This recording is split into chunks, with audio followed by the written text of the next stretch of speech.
রাজ্যের নেত্রী মমতা বন্দ্যোপাধ্যায় এবং রাজ্যের যুব আইকন অভিষেক বন্দ্যোপাধ্যায়ের বার্তা অনুযায়ী জনসংযোগ কর্মসূচি গ্রহণ করল এগরা বিধানসভার বাসুদেবপুর গ্রাম পঞ্চায়েতের প্রধান অরূপ কুমার মাইতি।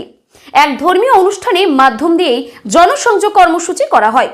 এলাকার বহু নেতৃত্ব এই জনসংযোগে অংশগ্রহণ করে। এই জনসংযোগে যে 2026-এর ভোটে ব্যাপক সাফল্য লাভ করবে তা না বললেই নয়। এই জনসংযোগে গুণীজন ব্যক্তিদেরও আপ্যায়ন করা হয়।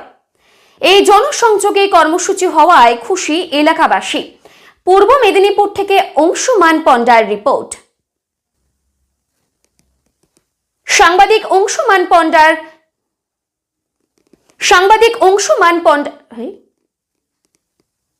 মেদিনীপুরের সাংবাদিক অংশুমান পণ্ডার সাথে খবর পাঠে ফাল্গুনি। প্রচুর নেতাদের আবির্ভাব আপনার অনুষ্ঠানে, তাহলে কি বলা যেতে পারে যে একদিকে রাজ্যের নেত্রী মমতা বন্দ্যোপাধ্যায়, রাজ্যের যুব আইকন অভিষেক বন্দ্যোপাধ্যায় রাজ্যের জনসংযোগ করতে বলছেন ভার্চুয়ালে, সেখানে কি আজকে দেখা যাচ্ছে যে এক্স উপপ্রধান, আপনি প্রধান, আরও নেতৃত্বরা আছেন, সেখানে কি জনসংযোগ হচ্ছে বেশি করে?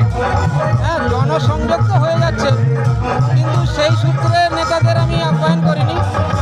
তারা ভালোবাসার টানে কাকড়াজিৎ মহাপ্রভুর টানে এসছেন, সেই সূত্রে আমাদের সঙ্গে হয়ে যাচ্ছে।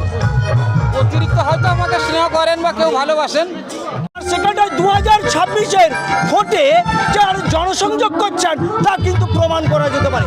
সেখানটায় যে 2026-এ যে জননেত্রী মমতা বন্দ্যোপাধ্যায়, রাজ্যের যুব আইকন অভিষেক বন্দ্যোপাধ্যায়ের যে চিন্তাভাবনা, যে বার্তা, সেই বার্তা যে অরূপদা একদম এই চিরুলিয়াতে এনে দিচ্ছেন। বাসুদেবপুর গ্রাম পঞ্চায়েত 2026-এর ভোটে যে বিপুল অনেকটা পরিসংখ্যান পাবে সেটা না বললেই নয়।